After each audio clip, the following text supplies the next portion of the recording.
Nah sekarang yang tidak punya partai kok mencalonkan, ini kan aneh juga. Ada juga yang nggak punya partai tapi ngotot selalu mencalon gitu.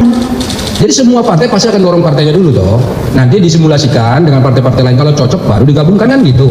Ini masih proses simulasi, masih panjang kata Mas Andri. Nah sekarang yang tidak punya partai kok mencalonkan, ini kan aneh juga. Ada juga yang nggak punya partai tapi ngotot selalu mencalon gitu. Calon pilpres, calon pilgub, nanti calon wali kota lagi. Habis itu ya kan. Jadi kalau kami wajar lah mencalon-calonkan kayak gitu tuh, karena memang partainya ada, kewajiban kami ya kan. Di kita ada agenda dalam jangka pendek yang mendasar yang membuat kita harus melakukan perubahan. Apa itu?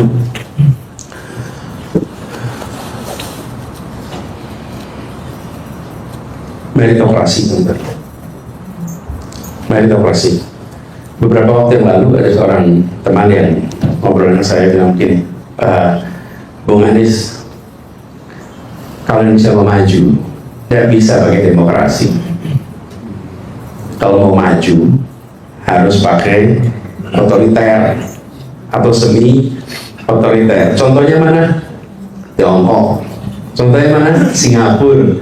Mereka itu maju karena otoriter, semi otoriter. Benar juga ya. Terus saya tanya balik, kok contohnya Tiongkok dan Singapura, kok contohnya nggak Korea Utara? Nah itu juga. Kok contohnya nggak Myanmar? Itu juga. Jadi yang membuat maju itu apa? Loh, Kuba itu kurang otoriter apa? Yang membuat maju itu bukan itu. Yang membuat maju itu apa? Meritokrasi. Ada datang ke Singapura? Ada tidak? Pejabat di sana dan pemimpin perusahaan di sana yang tidak kompeten? Ada. Datang ke Tiongkok, semua kompeten. Datang Korea, kompeten. Yang membuat mereka maju itu bukan otoriternya saja. Yang membuat mereka maju itu adalah semua pos ditempati orang yang kompeten. Atau dengan kata lain, merit based appointment. Dalam bahasa kita namanya meritokrasi.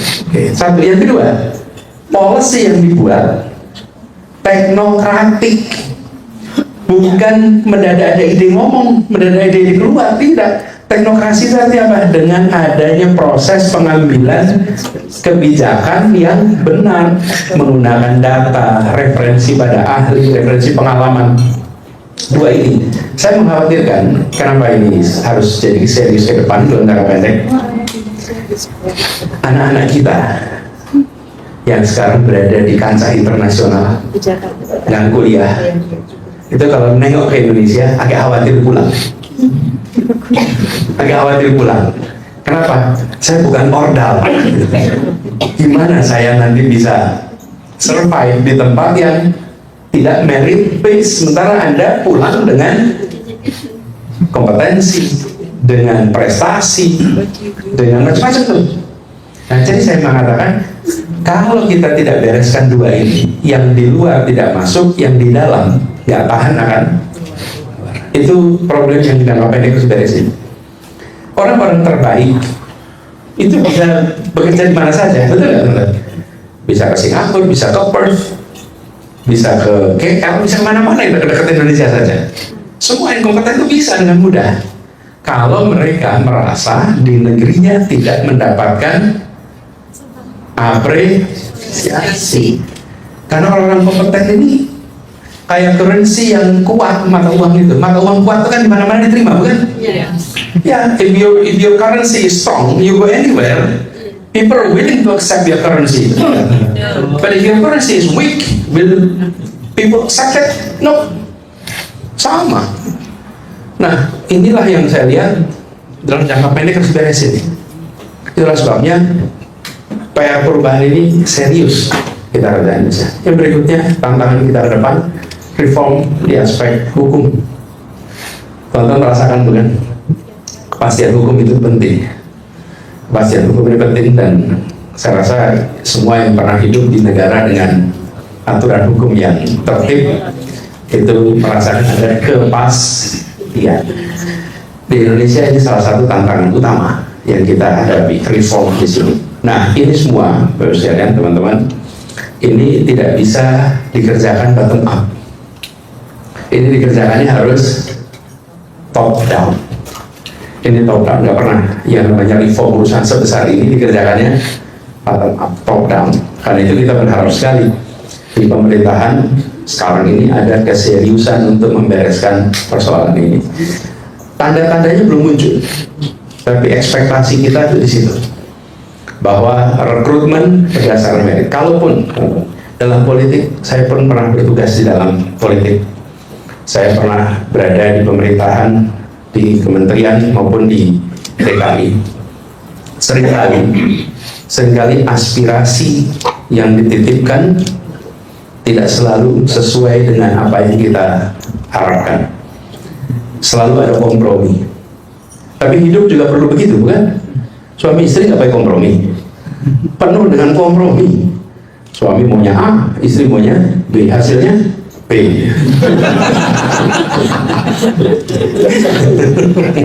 Ya nggak, ini kan sering kejadian nih. Bapak bisa aja kepala rumah tangga, istrinya leher. Nengoknya kepala siapa yang ngatur? Leher kita yang ngatur. Nah, jadi seringkali kita melakukan itu. Nah, ada satu hal yang perlu jaga, harus ada value yang dipegang.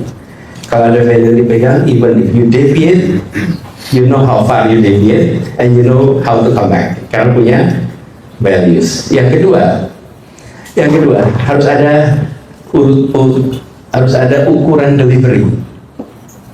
Bisa jadi kami dititipin nama yang inkompeten dari assessment, oke? Tapi ada deliverynya. Dia bisa rekrut orang untuk bisa membantu delivery. Ada banyak cara, tapi orientasinya jangan mengorbankan kepentingan umum, jangan mengorbankan tujuan utama. Walaupun di tengah-tengahnya sering harus ada banyak sekali perjalanan yang mulai kita harus melakukan kompromi. Jadi di dalam proses politik itu bukan hanya politik lah, di keluarga pun ada kompromi. Mau nikah juga besan maunya A, sini maunya B, betul nggak teman-teman? Akhirnya kemudian cari jalan keluar, selalu itu ada. Nggak mungkin dalam hidup tidak akan ada, tetapi values-nya itu dipegang. Nah, ini teman-teman beberapa catatan pembuka. I'm not saying that this is all challenges that we face. Tapi menurut saya kalau Indonesia mau take off ke depan, bereskan jangka panjang kualitas manusia di seluruh wilayah. Yang kedua, kepastian hukum, institusi itu dikerjakan. Yang ketiga, berikan kesempatan kepada orang-orang yang kompeten untuk pegang kewenangan dan diiringi dengan proses pengambilan keputusan yang berbasis kepada teknokratik sehingga masalah-masalah yang kita hadapi bisa diselesaikan dengan baik. PR-nya banyak, tapi bangsa kita ini ulet dari dulu, tahan, terbanting-banting juga nggak banyak mengeluh.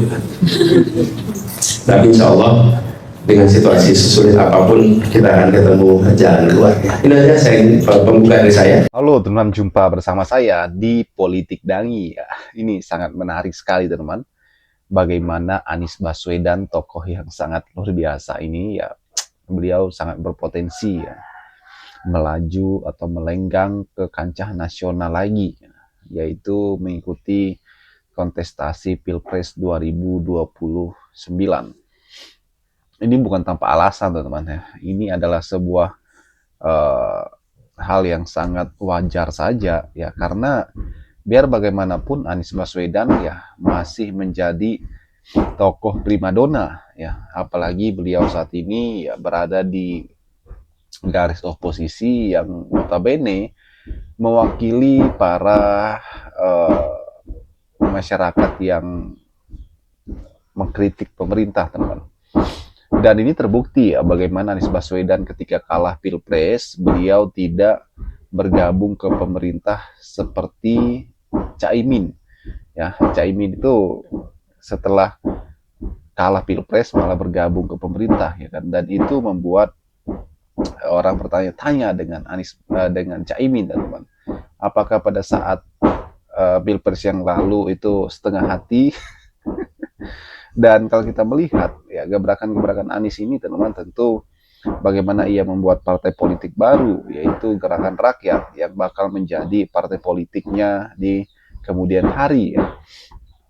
Memang mungkin tidak mudah jalan bagi Anies Baswedan untuk melaju ke nasional, karena tentu harus didukung oleh partai politik lagi. kalau kita mengingat sejarahnya bagaimana 2024 yang lalu ya, ketika Anies maju sebagai calon gubernur Jakarta ya, ada PKS yang selalu setia dengan Anies, ada Nasdem, tiba-tiba pada saat itu menarik dukungan ya, dan itu kan pertanyaan besar dan itu persoalan teman-teman. Makanya Anies pada saat itu mengatakan partai politik mana yang tidak tersandra kekuasaan, dan kita khawatir sebenarnya 2029 demikian juga teman-teman. Jangan-jangan nggak ada partai lagi yang mendukung ya kan. Tapi apapun itu ya tentu Anies harus siap dengan segala risiko yang harus ia ambil. Apalagi politik 2029 tentu ini mayoritas partai ini malah mendukung pemerintah ya, seperti PKS, Nasdem itu kembali mendukung pemerintah teman. Tapi saya yakin bahwa makanya Anies Baswedan sedang mempersiapkan politik barunya, yaitu Gerakan Rakyat. Bagaimana menurut kalian? Kita diskusi di kolom komentar ya. Sampai jumpa lagi teman-teman. Salam.